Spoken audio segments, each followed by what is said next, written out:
Hello दोस्तों, आज की इस कहानी में आप सभी का स्वागत है। मेरे पति के गुजरने के बाद मैं और मेरा बेटा बेटी ही थे। दोनों जवान हो गए थे। मेरा नाम रुचि है। मेरी उम्र 38 साल है। मेरे पति की मृत्यु हो चुकी है। मेरा एक बेटा और बेटी है। बेटा 20 साल का है और बेटी 17 साल की है। मेरे पति के जाने के बाद घर में हम 3 लोग ही रहते हैं। मेरे बेटे का नाम अमन है और बेटी का नाम सोना है। हम लोग बिहार में रहते हैं, मगर इस समय हम लोग महाराष्ट्र के कोल्हापुर में रहते हैं। मेरे पति की जॉब के कारण हम लोग बिहार से महाराष्ट्र आ गए थे। तभी से हम यहीं पर रह रहे हैं।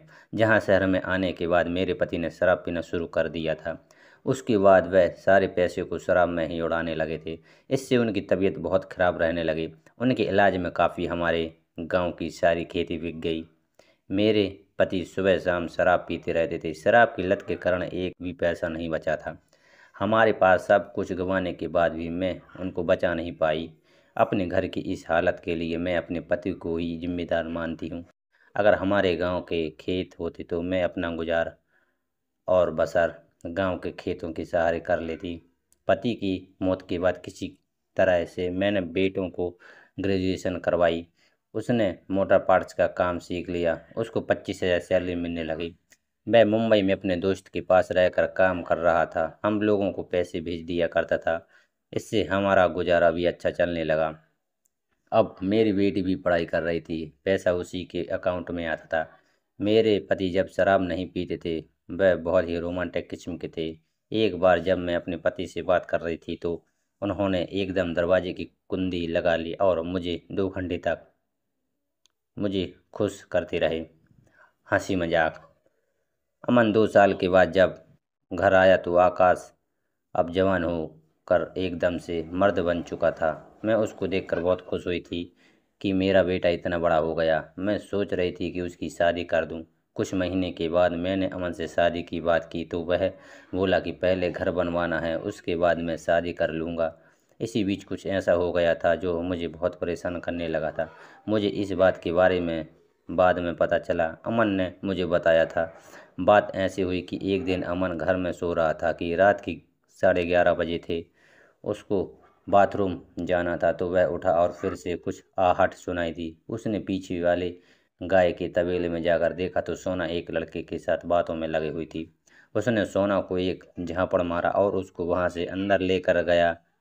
उस समय अमन ने सोना को डांटा और कहा, इतनी मेहनत करके मैं पैसा जमा करके तुमको पढ़ा रहा हूँ, तुम यह सब कर रही हो। सोना चुपचाप खड़ी होकर सब कुछ सुन रही थी। बिना किसी देरी के सोना ने खुद को बचाने के लिए जोरदार एक क्रूर प्लान बनाया। वह अपने भाई अमन को बताने के बजाय खुद ही राजधानी के एक दुष्ट गैंगस्टर से मिलने चली गई। उसने उस गैंगस्टर को अपने पति की धोखे की कहानी सुनाई और उससे अपने पति की हत्या के लिए सहायता मांगी। गैंगस्टर ने उसकी योजना में सहमति दी और उसे अपने हत्यारे के साथ एक समझौता किया। अमन को देखते ही गैंगस्टर ने उसे धर लिया और उसके साथ गाड़ी को भी। यह सब देखते हुए अमन की मां ने बहुत ही आत्मविश्वास से अपनी सोच को संभाला और उस गैंगस्टर का पीछा किया। वह अपने बेटे का पीछा करते हुए और अमन के साथियों को साथ लेकर रोड पर उनके पीछे चली गई। यात्रा के दौरान अमन की मां ने एक पुलिस चौकी पर एक संदेश भेजा और गैंगस्टर की गाड़ी का पीछा किया।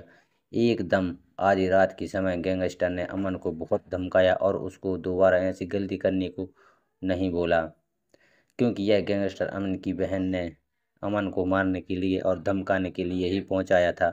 कब जारी पैसे देकर सोना ने एक अनुरोध किया कि वह गाड़ी रोक दे, क्योंकि उसके साथियों की कोई आवश्यकता थी। उस दिन का आनंद लेते हुए रुचि और उसके साथी ने गाड़ी का पीछा किया और पुलिस चौकी पर पहुंच गए। उन्होंने तुरंत पुलिस को संदेश दिया और गैंगस्टर को गिरफ्तार कर लिया। अमन को बचाने के बाद रुचि और उसके कैसे लगी कमेंट बॉक्स में ज़रूर बताएं। और हाँ, आप लोग लाइक नहीं करते हो, जल्दी से लाइक किया करो ताकि मेरी वीडियो आप तक जल्दी पहुंच सके। धन्यवाद।